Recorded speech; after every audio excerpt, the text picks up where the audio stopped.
इससे पहले के वीडियो में हमने पाठ 12 मैं ढूंढता तुझे था कविता को हमने देखा था। आइए देखते हैं उसके आगे की व्याख्या। कल हमने 2 पैराग्राफ देखा था, आज आगे देखते हैं। बाजे बजा बजाकर मैं था तुझे रिझाता, तब तू लगा हुआ था पतितों के संगठन में। इन पंक्तियों में राम नरेश त्रिपाठी जी एक व्यक्ति के बारे में बताते हुए कहते हैं कि एक व्यक्ति बाजे बजा बजाकर मैं था तुझे रिझाता। वह एक व्यक्ति है जो ईश्वर से कहता है कि मैं तुम्हें खुश करने के लिए, प्रसन्न करने के लिए, रिझाता मतलब रिझाना होता है, खुश करना, प्रसन्न करना। यहाँ पर कहते हैं कि मैं तुम्हें खुश करने के लिए तरह तरह के वाद्य यंत्र बजाया करता था। बाजे बजा बजाकर मतलब कई तरह के वाद्य यंत्र को बजाकर मैं तुम्हें प्रसन्न करना चाहता था, खुश करना चाहता था। तब तू लगा हुआ था पतितों के संगठन में। पतितों यहाँ पर गरीबों के लिए बोला गया है, संगठन मतलब एक जगह एकत्रित करने के लिए बोला गया है। यहाँ पर कहते हैं कि जब मैं तुम्हें खुश करने के लिए कई तरह के वाद्य यंत्रों को बजाकर मैं तुम्हें खुश करना चाहता था, प्रसन्न करना चाहता था, लेकिन उस समय तुम जो गरीब व्यक्ति हैं, जिसका कोई सहारा नहीं है, जो समाज के द्वारा धुतकारे गए हैं, जिसे समाज के द्वारा हटा दिया गया है, उन व्यक्तियों को एक जगह एकत्र करने में लगे थे। मतलब उस गरीबों की सहायता करने में लगे हुए थे और एक जगह एकत्रित करने में लगे हुए थे।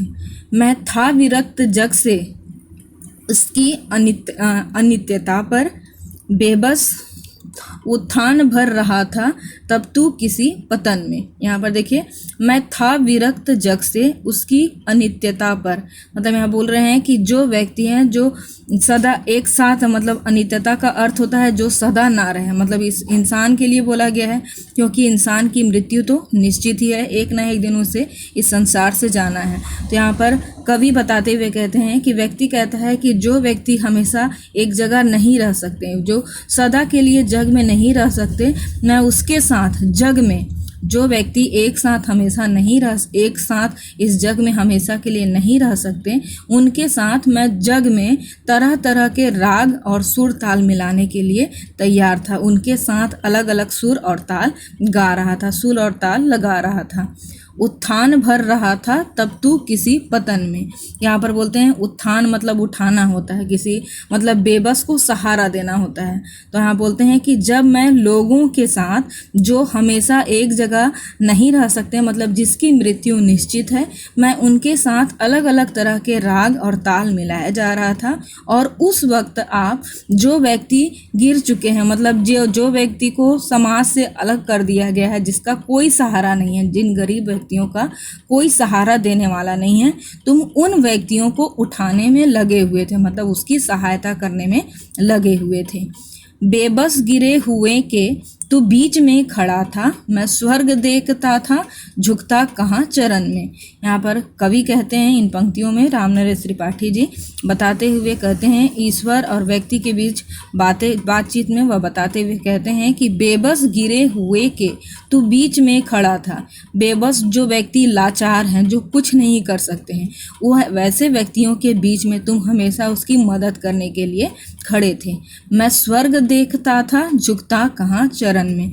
स्वर्ग से बोला गया है, मतलब अच्छी अच्छी चीज़ों को पाने में मेरा ध्यान लगा हुआ था। स्वर्ग मतलब हमेशा मैं ऊंचाई, आगे बढ़ने के लिए ऊपर की ओर ही मेरा नज़र उठा हुआ था, मतलब बहुत अच्छा करने की कामना में मेरा मन हमेशा आगे की ओर बढ़ने में, मतलब अच्छी अच्छी चीज़ों को देखने में लगा हुआ था। और इसलिए मेरा ध्यान नीचे कभी मैं झुक कर मैंने कभी देखा ही नहीं। मेरा ध्यान उन गरीब और दुखियों की तरफ मेरा ध्यान कभी गया ही नहीं।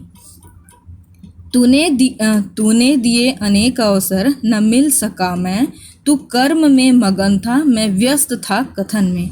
यहाँ पर कवि अब कहते हैं कि हे ईश्वर, आपने अपने से मिलने के लिए, मतलब खुद से मिलने के लिए मुझे कई अवसर दिए, अनेक अवसर दिए, लेकिन तू कर्म में मगन था मैं व्यक्त था कथन में। लेकिन तुम गरीबों के मदद करने में, सहायता करने वाले काम में मग्न थे, लीन थे, और मैं हमेशा कहने में व्यस्त था।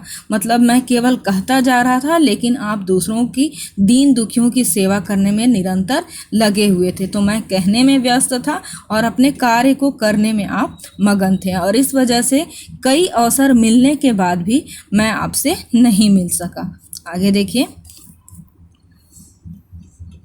कैसे तुझे मिलूंगा जब भीड़ इस कदर है, हैरान हो के भगवन आया हूँ मैं शरण में। अब ये कहते हैं कैसे तुझे मिलूंगा, यहाँ पर कवि कह रहे हैं, कवि बताते हुए एक व्यक्ति के माध्यम से कहते हैं कि हे ईश्वर, आपके पास इन दीन दुखियों की, इन गरीबों की इतनी अधिक भीड़ है कि मैं सोच रहा हूँ कि मैं आपसे कैसे मिलूंगा। हैरान हो के भगवन आया हूँ मैं शरण में, मैं इस भीड़ के देखकर हैरान हूँ और हे भगवान मैं आपकी शरण में आया हूँ, मैं आपसे मिलना चाहता हूँ। मतलब बताना चाहते हैं कि जो व्यक्ति जो गरीब हैं, दीन दुखियों, क्योंकि उनकी सहायता करने वाला तो केवल ईश्वर है, तो यहाँ इसी के लिए कहते हैं कि इन लोगों की भीड़ इतनी अधिक है कि मैं इसे देखकर हैरान हूँ और इसलिए मैं आपके शरण में आया हूँ। तू रूप है किरण में, सौंदर्य है सुमन में, तू प्राण है पवन में, विस्तार है मगन में। अब यहाँ पर राम नरेश त्रिपाठी जी इसका कविता के पंक्तियों के माध्यम से बताते हुए कहते हैं कि हे ईश्वर, आप सूरज के हर एक किरण में हो।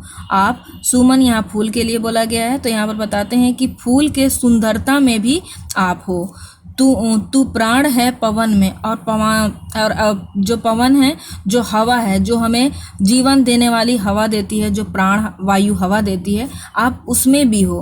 विस्तार है गगन में, और हमारे ऊपर जो गगन छाया हुआ है, जो चारों तरफ फैला हुआ है, उस चारों तरफ भी हे ईश्वर आप ही आप हो। अर्थात चारों तरफ ईश्वर, चाहे वो किरण हो, चाहे फूल की खुशबू हो, चाहे वो हवा हो, चाहे वो हमारे ऊपर फैला हुआ आकाश हो, आप चारों तरफ हे ईश्वर, आप चारों तरफ उपस्थित हो। अब इसके आगे के पंक्तियों को हम अगले वीडियो में देखेंगे। धन्यवाद।